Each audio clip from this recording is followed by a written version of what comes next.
Picture this. You've got a brilliant technology executive in his 20s. He is wildly successful after patenting this key component for Wi-Fi routers. So he's staying at a high-end luxury hotel in Los Angeles, and one day, he just casually hands someone several $1,000s in cash. He tells him to go buy a handful of $1,000 gold coins from a nearby jewelry store. An hour later, this genius tech executive and his buddies are standing by the Pacific Ocean, literally throwing those solid gold coins into the sea. They're skipping them like rocks across the water, just cracking up to see who's went the furthest. Just for fun. Insane, right? Well, a few years later, that exact same executive went entirely broke. Now, I want you to compare that gold coin skipping executive to these two men. First up, we have Richard Fuscone. He was a Harvard-educated Merrill Lynch executive with an MBA. I mean, the guy was so incredibly successful in finance that he actually retired in his 40s. He borrowed heavily to expand this massive 18,000 square foot mansion that had 2 elevators and 11 bathrooms. But when the 2008 financial crisis hit, everything just turned to dust.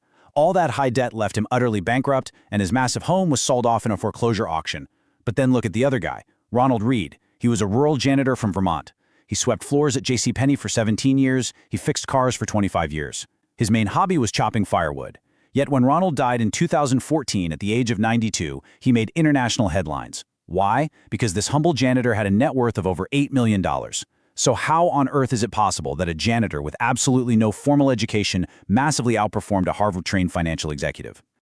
Welcome to Bookvisionary. Before we reveal the answer to that pretty wild paradox, I want to invite you to join us. If you like understanding how things actually work, take a second right now to subscribe to the channel. Go ahead and like this explainer, share it with someone who might need to hear it, drop a comment below with your thoughts, and be sure to turn on that bell icon. Doing all of that helps us keep bringing these deep dives right to you. Section 1. The core thesis: behavior over intelligence. Okay, let's dive into this. Because the answer to the mystery of the janitor and the executive is actually surprisingly simple. Doing well with money has very little to do with how smart you are, and it has a whole lot to do with how you behave. We've been completely conditioned to view money the wrong way. Finance is overwhelmingly taught in schools like it's a math-based field. You know, we're handed formulas, data, spreadsheets, rigid rules. You put the data in, you get a reliable result out. We literally treat money like it's physics, governed by unbreakable laws of the universe. But it's not. Money is truly a soft skill. It is psychology. It's completely guided by our deeply rooted emotions, our fears, our insecurities, all those human nuances. Knowing what to do mathematically tells you absolutely zero about what's going to happen in your head when you actually try to execute it. And because of this massive emotional element, people do some genuinely crazy things with their money. But here is the secret you have to understand. No one is actually crazy. Think about it. People are raised by different parents, they grow up in entirely different economies, they face different job markets, and they experience wildly varying degrees of luck. So everyone goes through life basically anchored to their own incredibly unique set of views about how money works. What seems completely 100% irrational to you might actually make perfect sense to someone else. To put that into perspective, think about it this way. Your personal, first-hand experiences with money make up maybe 0.000000001% of what has actually happened in the world. But those same exact experiences make up maybe 80% of how you think the world works. A person who grew up in grinding, everyday poverty thinks about risk and reward in a way that the child of a wealthy banker simply cannot fathom, even if they tried. A stockbroker who lost absolutely everything in the Great Depression experienced a reality that a modern tech worker who's only ever seen a booming market just can't fully grasp. We are all heavily biased by our own tiny sliver of experience. And furthermore, we really have to remember how incredibly new all of this stuff is. While the concept of currency is ancient, modern financial concepts are practically infants. Take retirement, for example. At the end of 2018, there was $27 trillion sitting in U.S. retirement accounts. But get this, the 401k didn't even exist until 1978. We are relatively brand new to this entire game. It's kind of like how dogs were domesticated 10,000 years ago, but they still retain all those wild, instinctual behaviors. We have maybe 50 years of experience in the modern financial system, and yet we expect ourselves to be perfectly acclimated, highly rational actors. It's just a completely unfair expectation. Which brings us to a massive blind spot that most of us share. Look, there are millions of ways to get wealthy, and there are millions of books out there telling you exactly how to do it. But we don't talk nearly enough about the duality of financial success. Because getting wealthy requires one very specific set of skills. You have to take risks, be optimistic, put yourself out there. But staying wealthy, that requires the exact opposite. To stay wealthy, you need a very specific, almost contradictory combination of frugality and paranoia. Now, what's really interesting about this slide is the story of Jesse Livermore. Born in 1877, he basically became the greatest stock market trader of his entire generation. By the time the infamous 1929 market crash rolled around, while most people were quite literally losing their shirts, Livermore had shorted the market. He actually made the equivalent of over $3 billion in a single week. He was on top of the world. But because he was so exceptionally good at getting wealthy, he entirely lacked a survival mentality required to stay wealthy. He just kept making larger and larger bets, eventually losing absolutely everything and tragically taking his own life. Survival, not just aggressive growth, is the absolute cornerstone of any good financial strategy. So it begs the question, what is all this survival actually for? Why do we even want money in the first place? Well, people want to become wealthier to make themselves happier. But happiness is this incredibly complicated, totally subjective thing. However, if there is one universal fuel of joy that spans across all demographics, all ages, all cultures, it is the profound desire for freedom. There was this psychologist named Angus Campbell who conducted some incredibly extensive research on what actually makes people happy. And you know what he found? It wasn't income, it wasn't geography, it wasn't even education. The highest common denominator of happiness was simply having control over your own life. Having the ability to do what you want, when you want, with who you want, for as long as you want.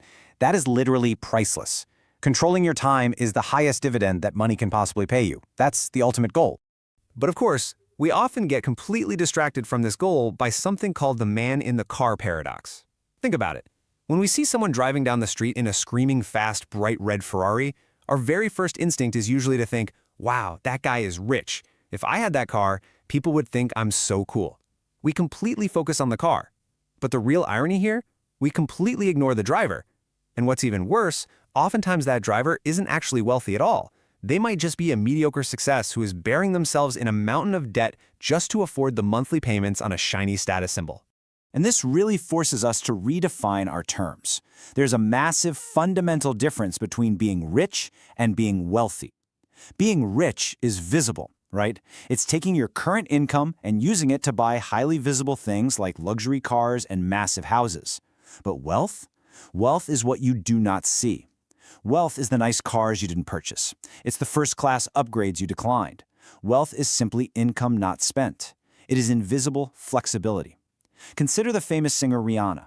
She nearly went bankrupt from overspending and actually tried to sue her financial advisor. And the advisor simply responded with, was it really necessary to tell her that if you spend money on things, you will end up with the things and not the money? Ouch, but true. And this brilliantly illustrates a really tough truth about human nature. We want wealth to signal to others that we should be liked and admired. We buy the fancy watch or the sports car, fully expecting respect. But in reality, other people don't actually admire you. They just look at your fancy things and imagine how admired they would be if they owned them. They bypass you entirely and just use your perceived wealth as a benchmark for their own ego. So if genuine respect and admiration are your actual goals, humility, kindness, and empathy are going to bring you far, far more respect than horsepower and chrome ever will. Now, because we are driven by ego, by comparison, and by all these invisible desires, treating money like an exact science fails miserably every single time. When people sit down to map out a financial plan for the next 30 years, they so often try to use cold, hard logic. They calculate exact interest rates, perfectly optimized tax strategies, the whole 9 yards. But cold logic entirely ignores the human element. So the absolutely crucial point here is this. You are a screwed up, emotional person, just like the rest of us. We all are. So when you're making financial decisions, do not aim to be a coldly rational spreadsheet. You're going to fail. Aim instead to be mostly reasonable. Being reasonable is realistic. It accounts for the fact that, hey, maybe you might want to switch careers in 5 years, or you might have a really bad year, or your goals might completely change. Psychologists have found that we constantly underestimate how much our desires will change in the future. A completely rigid, hyper-rational plan will almost certainly be abandoned the second things get tough. But a flexible, reasonable one, that can actually be sustained for the long run. Let's move to and see how this builds into the bigger picture, This understanding of human nature entirely reframes economic history. We so often look to past data to try and perfectly predict the future. But economies are really just the collective stories and preferences of people, and those change with every single generation. However, as the philosopher Voltaire so perfectly observed, history never repeats itself, man always does. The specific economic situations of tomorrow, they'll be entirely new. But the behaviors driving them, the greed, the fear, the insecurity, the wild optimism, those will be exactly the same as they were 100 years ago. Section 2. Final takeaways, mastering the psychology of money. As we draw this explainer to a close, it becomes super clear that mastering money isn't really about mastering mathematics at all. It's about mastering yourself. It's about acknowledging our shared, inherently flawed human psychology and putting firm guardrails in place to protect ourselves from our own worst impulses. So here are the distilled, actionable takeaways you really need to remember from all of this. First, manage your money in a way that lets you sleep at night. Seriously, that is your ultimate benchmark. If it keeps you awake, it's not worth it. Second, suppress your ego. Building wealth is quite simply the gap between your ego and your income. It's whatever you manage not to spend today. Third, be nicer and less flashy. True, lasting respect comes from your character, not your purchases. And finally, save. And you know what? You don't even need a specific reason to save. Save money purely to buy yourself options, flexibility, and absolute control over your own time. So I'm going to leave you with this final provocative thought to ponder today. Take a really hard look at your own financial decisions, the ones you made just this week, and ask yourself honestly, are you actually building wealth to buy your own freedom, or are you just buying things to impress an audience that isn't even looking? Thank you so much for exploring the psychology of money with us here on Bookvisionary. See you in the next explainer.